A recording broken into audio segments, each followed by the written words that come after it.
Decided to do something rather different this morning. I wanted to just sort of talk to our regular viewers, not about so much an apologetic subject, as about my two best-selling books. Now, when people call you a best-selling author, I'm not really sure what that means.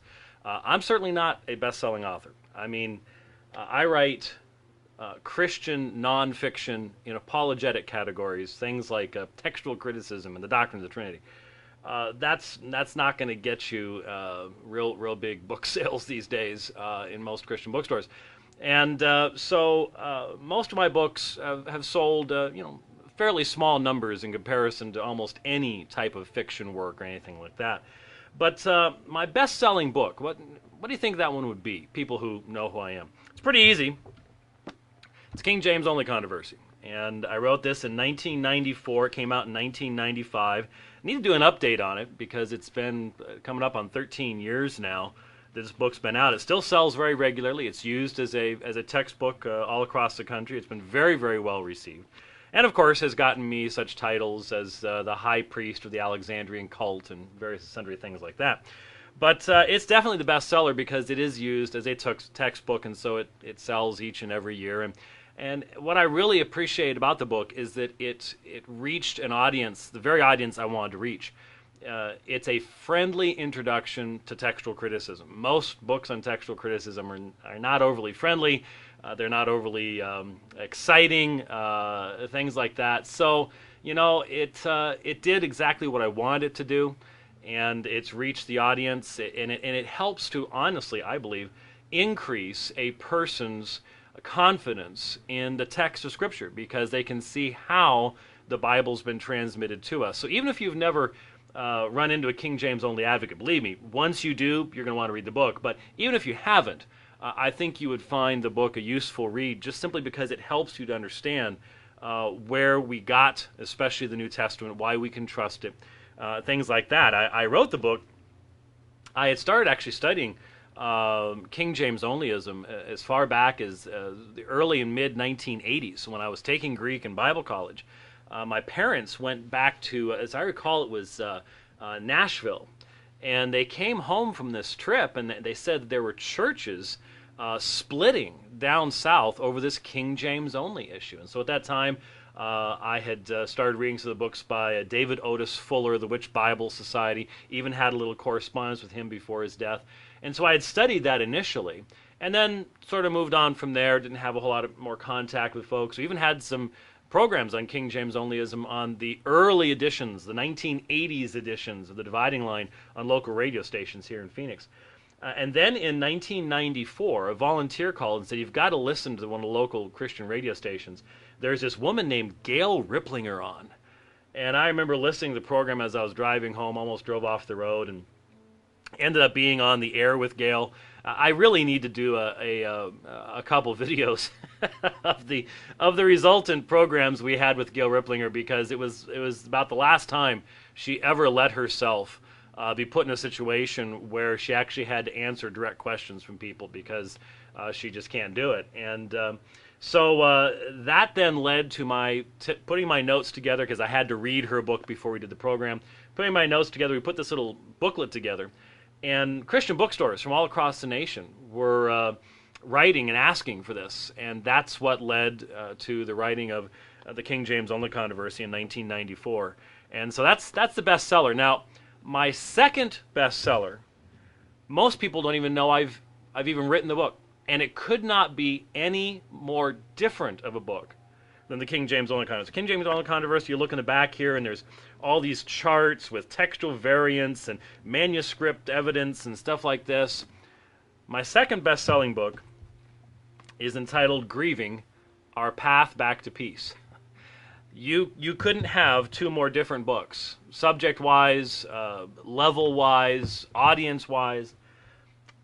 This little book came out of the fact that back in the early 1990s, this ministry almost shut down. On one Monday, 65% of the monthly funding we had, which was almost nothing to begin with, disappeared, and I had to get another job. And I, in a very providential way, ended up working as a hospital chaplain at a large hospital in the Phoenix area. And that was the toughest work I have ever done. I'm a Scotsman, for crying out loud. We don't just naturally walk into a hospital room of someone we've never met before in our life and start chatting about things. That was hard. And to be honest with you, I had never seen anyone die at that point in time in my life. The closest person to me who had died was my grandmother. And we were in Arizona, and she was in Kansas, and so I certainly hadn't been there for that. But being a hospital chaplain was the toughest work I ever did. And seeing death, going into the CCU, and seeing good deaths and bad deaths, seeing Christians die and non-Christians die, changes you, really does. And the toughest part of this job was on Sunday afternoons, I would run a lost support group. And this was not a Christian hospital, and so I would have many non-believers in this lost support group. And I discovered very, very quickly that the key to whether the person would be able to move on with their life and do so in a positive fashion was whether they had hope for the future. And we even have a little tape in the bookstore. Actually, it was a tape. I think we have it on CD now, called Christians Grieve Too.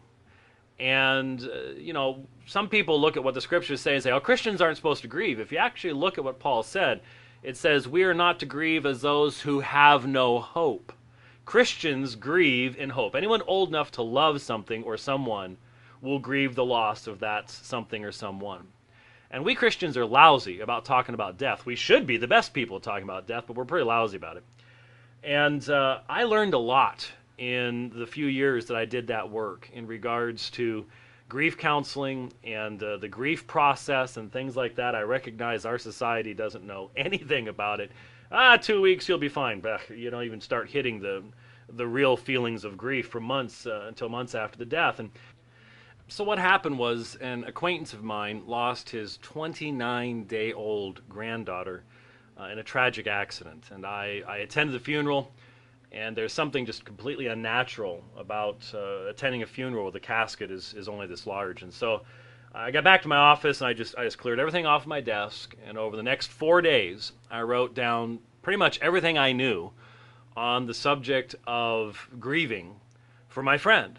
Well, it wasn't long before I realized that what I had written down was a small book, and it might be useful to other people. And so I submitted it to my editor at Bethany House Publishers, and he loved it.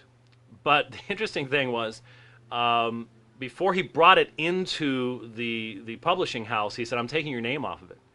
I mean, think of the other books I'd written, the King James Only controversy, the Roman Catholic controversy, books like this. He says, there's no way anyone would believe you actually wrote this. And so he took my name off it, brought it in. The inside house editors loved it and said, who wrote it? And only then did he tell them that it was I that had written it. And like I said, it's my second best-selling book. It has been very, very well received, very, very widely used. In fact, to my understanding, on September 12th and 13th, there were volunteers at Ground Zero, September 12th, 13th, 2001, distributing this book to the people working at Ground Zero in New York City.